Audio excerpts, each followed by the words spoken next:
আজকে আমরা যাব হচ্ছে গরুমারা অভয়ারণ্য। সময় নষ্ট না করে বেরিয়ে পড়ছি, ওরা সবাই রেডি হয়ে গেছে, আমার জন্য ওয়েট করছে।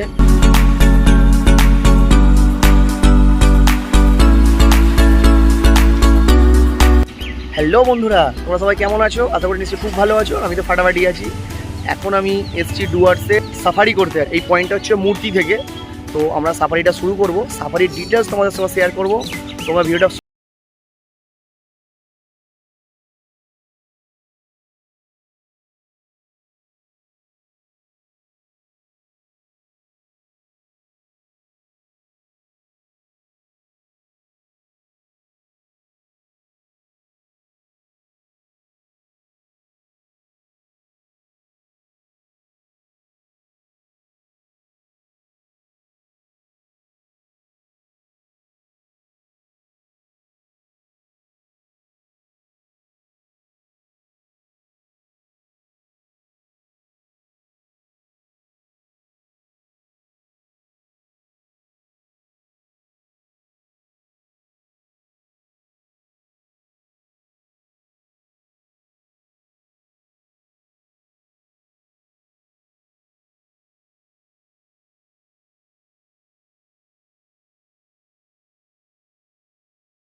ওয়াচ টাওয়ার এখান থেকে 7 কিলোমিটার দূরে গেট আছে।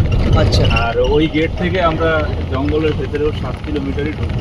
আচ্ছা, এই ট্রিপে আমাদের দুটো ভিউ পয়েন্ট আছে। একটু দাদা এইদিকে মুখ করে বলুন। এই ট্রিপে আমাদের দুটো ভিউ পয়েন্ট আছে। আচ্ছা, একটার নাম যাত্রাপ্রসাদ ওয়াচ টাওয়ার আর একটার নাম রাইনো পয়েন্ট। হ্যাঁ, ওখানে শর্ট পয়েন্ট আছে আর মূর্তি নদী আছে, মানে দুটো ওয়াচ টাওয়ারের সামনে আর কি। ওই শর্ট পয়েন্টে সিমেন্টের গোল জায়গা বানিয়ে ওর উপরে লবণ দেওয়া হয়। আচ্ছা, লবণ আর গুঁড়ো দেওয়া হয়। জন্তু জানোয়ারেরা ওই লবণ আর খেতে আসে। আচ্ছা। তারা যদি কারো জল চেষ্টা পায় তাহলে জল খেতে পারে। কি কি অ্যানিমেলস আমরা এখানে দেখতে পেতে পারি? বাইসন, গন্ডার, হরিণ, অনুচর। হরিণ 3 রকমের আছে। মার্কেটিয়ার, স্পটিটিয়ার, সন্ডোডিয়ার। হাতিরও চান্স আছে, লেপার্ডেরও চান্স আছে। লেপার্ডের চান্স একটু কম আছে, তবে আছে, পাওয়া যেতেই পারে জঙ্গলে থাকলে। পুরোটাই হচ্ছে ভাগ্যেরও উপর ডিপেন্ড করছে। আমাদের ওই গেট খুলে 4:30টার সময়, আর 6টার মধ্যে আমাদের ওখান থেকে বেরোতে হবে। 1.5 ঘন্টার টাইম। আপনার নামটা কি বললেন দাদা? কিরণ সরকার। আচ্ছা আচ্ছা, থ্যাংক ইউ দাদা। আমরা এখন যাচ্ছি জঙ্গল সাফারিতে। আমাদের হাতে এখন একটু সময় আছে, তো তোমাদের একটা সাইনবোর্ড দেখিয়ে রাখি। বেপরোয়া গাড়ি চালানোর কারণে বন্যপ্রাণীর হতাহতের ঘটনা, বন্যপ্রাণীর সুরক্ষা আইন। দেখতে পাচ্ছ ছবিতে অ্যাক্সিডেন্ট হয়েছে। তো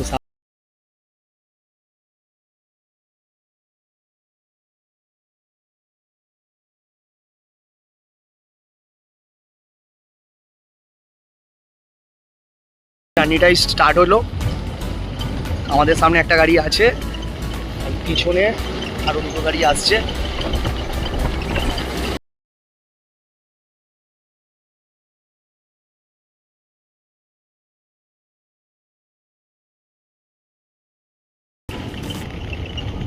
ময়ূর, ময়ূর, ওয়াও ময়ূর, ঠিকই বলেছে। এই জন্যই আমরা ময়ূরকে ভারতের জাতীয় পাখি বলি। অসাধারণ, গর্জিয়াস লুকিং একদম, ওফ ফাটাফাটি, সাধারণ লাগছে, জাস্ট ফাটাফাটি। আস্তে আস্তে কথা বলছি কারণ আমাদেরকে বলাই আছে, জোরে কথা বলা যাবে না। দুর্দান্ত, কেমন লাগছে অবশ্যই আমাকে জানাবে কমেন্ট করে। সামনেই আছে বাইসন।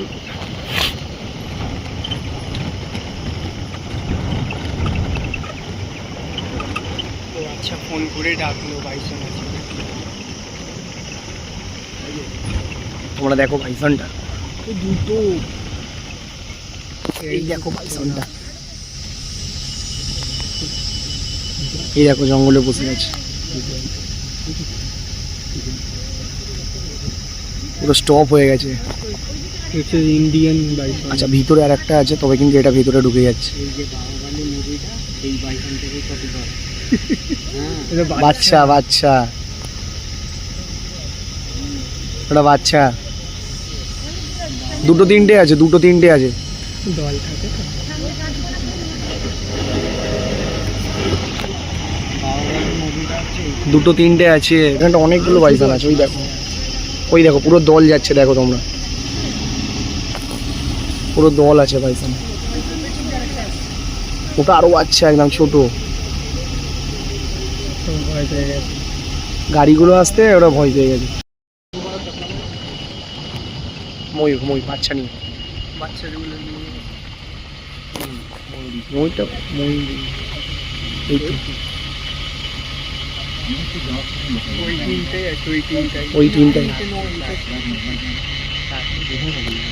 তোমরা দেখতে পাচ্ছ ময়ূরী বাচ্চা নিয়ে আছে পুরো সপরিবারে।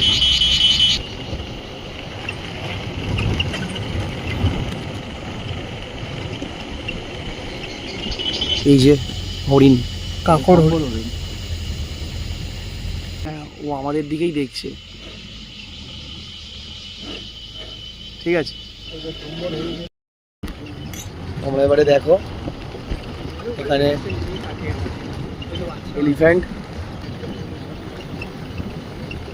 এই হাতিগুলোর মাধ্যমে বনকর্মীরা জঙ্গলের সল্ট পয়েন্টগুলোতে সল্ট দিতে যায়। তোমরা দেখতে পাচ্ছ বন্ধুরা ভিতরে একটা চিতল হরিণ, সেই দেখো পাতার আড়ালে একটা চিতল হরিণ তোমরা দেখতে পাচ্ছ। চিতল হরিণ একটু সাইজে ছোট আছে, গাছে দেখতে পাচ্ছ এটা গোসা মুখ বাড়িয়ে বসে আছে।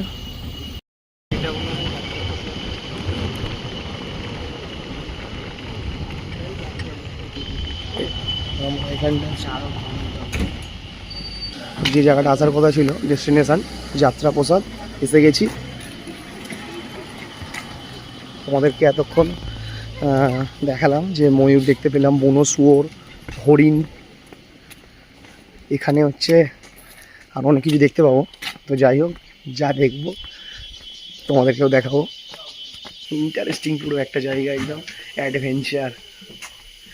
ওফ, ও একটা কিছু দেখতে পেয়েছে, দেওয়া না কিছু।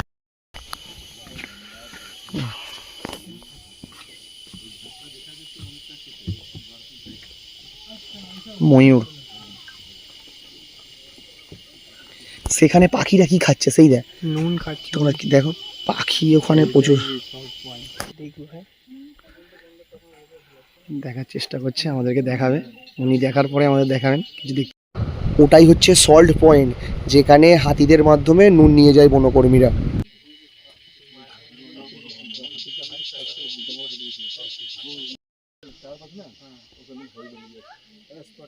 80 থেকে 85 বর্গ কিলোমিটার এরিয়া। আর তার মধ্যে 5টা ওয়াচ টাওয়ার আছে। ওই 5টার মধ্যে একটা এই মুহূর্তে বন্ধ আছে, বাকি 4টা ওপেন আছে। আচ্ছা, মূর্তি থেকে যাত্রা প্রসাদ, চাপড়ামারি আর চুপচুপি দেওয়া হয়। আচ্ছা, আর লাটাগুড়ি থেকেও 3টাই দেওয়া হয়, প্লাস ওই মেদলাটা দেওয়া হয় লাটাগুড়ি থেকে। মেদলাটা মূর্তি থেকে দূরে বলে নেওয়া হয়নি আর কি, তাহলে ওটাও দিত মূর্তি থেকে অনেকটা দূর পরে মেদলাটা। আচ্ছা।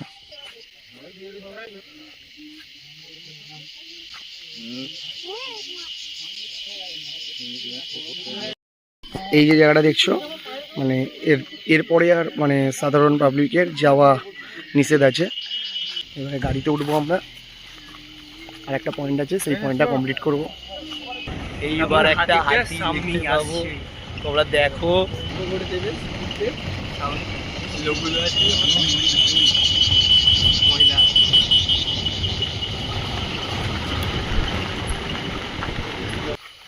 এগুলো হচ্ছে বাচ্চা হাতি।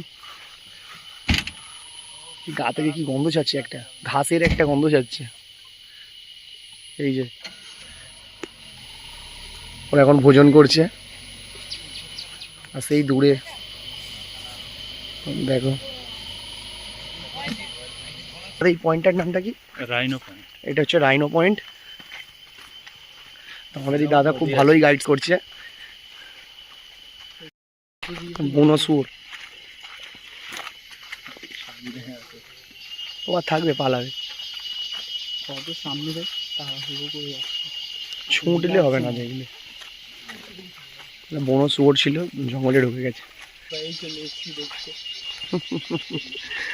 এক্সাইটমেন্টে খালি পায়। বাংলোটা মানে গরুমারা ফরেস্ট বাংলো 110 বছর বয়স। এই বাংলোটা 1914-তে ব্রিটিশরা বানিয়েছিল। এই বাংলোটা হ্যাঁ, 110 বছর বয়স। ওরা ব্রিটিশরা আসতো ওখানে শিকার করতে। আচ্ছা, তো বাঘ ছিল আর কি তখন। হ্যাঁ, তো ওই বাঘেরা গরু মারতো বলে গরুমারা নাম হয়েছে জঙ্গলে।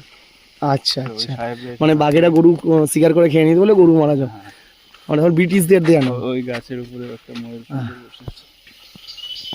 হ্যাঁ, ডিম হওয়ার মতো দিতে পারে।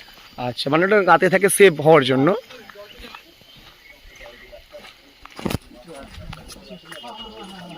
রাইনো পয়েন্ট কিছু একটা দেখতে পেয়েছে কি? হ্যাঁ, এই যে রাস্তাটা আছে না, হ্যাঁ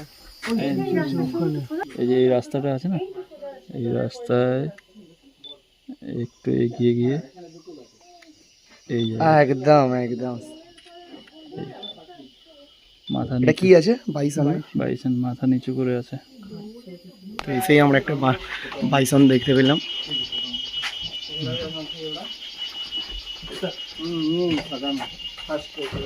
এখানেও দুটো সল্ট পয়েন্ট রয়েছে, এখানে সেই হাতিদের মাধ্যমেই গিয়ে সল্ট দিয়ে আসে বনকর্মীরা।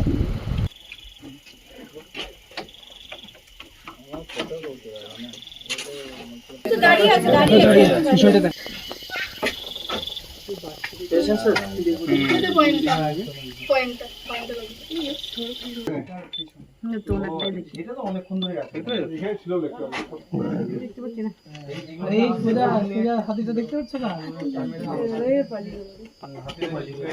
বাইসনটা হাতিরা ঢুকে যাচ্ছে, হাতিটা ঢুকে যাচ্ছে। যারা ডুয়ার্সে আসবে